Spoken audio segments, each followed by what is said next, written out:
नमस्कार दोस्तों, 8 नवंबर 2021 के एपिसोड में वाड़े में कोजागिरी की तैयारियां शुरू है और इसी बीच हरकू रानी साहिब अहिल्या को देखकर अहिल्या से पूछती है, आज तो तुम्हारे लिए बहुत खुशी का दिन है। खंडेराव को सेनापति के रूप में चुना गया है, लेकिन तुम्हारे चेहरे पे वो हंसी नहीं दिख रही।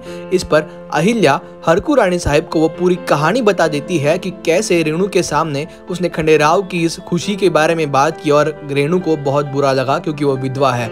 इस बात पर हरकू रानी साहिब अहिल्या से कहती है, रेणु को बुरा लगना स्वाभाविक है, लेकिन गौतम महारानी साहिब ने जो तुम्हें कहा है वो भी सही है, क्योंकि आज तक तुमने रेणु के लिए बहुत कुछ किया है और अब इससे ज्यादा तुम रेणु के लिए कर भी क्या सकती हो। इस पर अहिल्या कुछ रुक कर कुछ सोचते हुए हरकू रानी साहिब से कहती है, मैं रेणु के माथे का कुमकुम उसे वापस दिलाना चाहती हूँ। यह सुनकर हरकू रानी साहिब कहती है, इस बारे में सोचना भी मत अहिल्या, बचपन में तुमने इस बारे में सोचा था और तब क्या हुआ था, इसका क्या नतीजा हुआ था ये तुम्हें पता है। और अगर अब तुमने ऐसा कुछ किया तो इस बात से किसी का फायदा तो होगा ही नहीं, लेकिन इस बात की वजह से सबको अपमानित होना होगा। अहिल्या, ये बात रेगिस्तान में झरना बहने जितनी असंभव है। अहिल्या, अब तुम्हें खंडेराव पे ध्यान देना चाहिए और इसीलिए अब तुम इन सब बातों को छोड़कर खंडेराव पे ध्यान दो। और यहाँ द्वारका की बेटी सीताबाई और उसका पति गुणोजी और उसका पिता धनाजी ये घर छोड़कर निकलने लगते हैं और उनको रुकाते हुए द्वारका कहती है, आपका गुस्सा मैं समझ सकती हूँ, लेकिन ऐसे उत्सव के दिन आप घर छोड़कर मत जाइए। इस पर कुछ गुस्से में धनाजी द्वारका से कहता है, तो यहाँ जो कुछ हो रहा है वो देखकर चुप भी तो नहीं बैठ सकते। हमसे वादा किया था बड़े सरकार ने झोली भरने का, लेकिन आईने में चेहरा दिखाकर कह दिया हो गया। इस पर धनाजी को रुकाते हुए द्वारका कहती है, ये आखिरी बार था, इस बार हम चुप नहीं बैठेंगे, इस बेइज्जती का बदला हम लेकर रहेंगे और इस बात के लिए आपको ज्यादा इंतजार करने की जरूरत भी नहीं पड़ेगी। आज रात को ही हम सारा हिसाब चुकता कर देंगे। और दोस्तों, इसके बाद वाड़े में कोजागिरी का उत्सव शुरू हो जाता है। अहिल्या खुद अपने हाथों से खीर औट रही है और वहाँ खंडेराव से लेके बड़े सरकार तक सभी वाड़े के सभी लोग वहाँ उपस्थित है। अहिल्या खीर औट रही होती है और उतने में ही हरकू रानी साहिब अहिल्या के पास आकर कहती है, तुम्हारा ध्यान काम में तो है ना, कहीं तुम फिर से रेणु के बारे में तो नहीं सोच रही हो। और उतने में ही हरकू रानी साहिब का ध्यान खंडेराव की तरफ जाता है, क्योंकि खंडेराव प्यार भरी निगाहों से अहिल्या को देख रहा होता है और उतने में ही अहिल्या की भी नजर खंडेराव पर चली जाती है।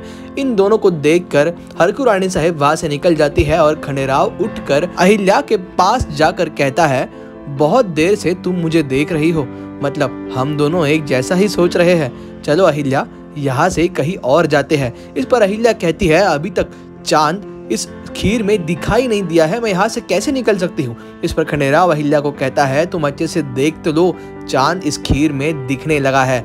और इतने में ही कोई पीछे से आवाज दे देता है कि चांद दिखने लग चुका है और इसके बाद वाड़े के सभी लोग खुश हो जाते हैं और इन्हीं सब के बीच खंडेराव वहां से निकल जाता है। अहिल्या जब खंडेराव के आसन की तरफ देखती है तो उसे दिखाई देता है कि खंडेराव वहां नहीं है और अहिल्या इस सोच में पड़ जाती है कि खंडेराव फिर से तो शराब पीने नहीं गया।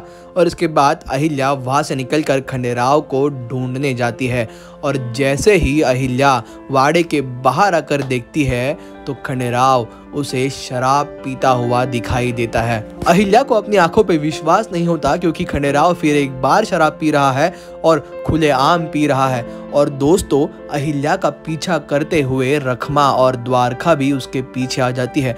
दोस्तों, शायद रखमा और द्वारका को पहले से इस बात का शक था कि खंडेराव शराब पी रहा है, इसीलिए वो अहिल्या का पीछा करते हुए बाहर आती है और सामने देखती है कि खंडेराव शराब पी रहा है। उन दोनों को भी अपनी आंखों पे भरोसा नहीं होता और उतने में ही रखमा द्वारका से कहती है कि हमें अभी वहां जाकर खंडेराव को इस बारे में सवाल पूछना चाहिए और उसकी खबर लेनी चाहिए।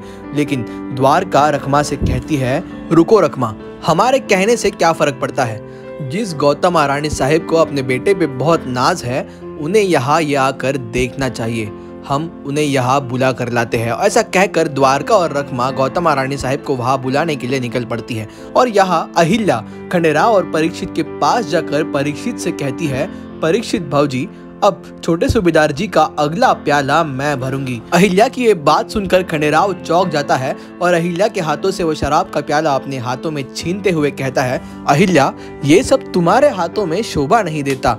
और यहाँ द्वारका और रखमा गौतमा रानी साहब के पास पहुंच जाती है और द्वारका गौतमा से कहती है, आपको पता है खंडेराव कहाँ है?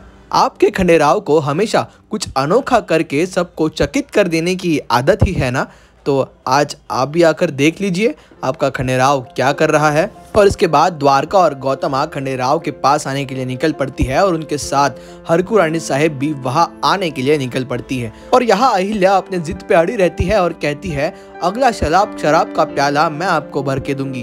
और इसके बाद अहिल्या कहती है, अगर मैंने आज कोजागिरी की पूजा नहीं की होती तो आपके साथ शराब के 2 घूंट मैं भी पी लेती।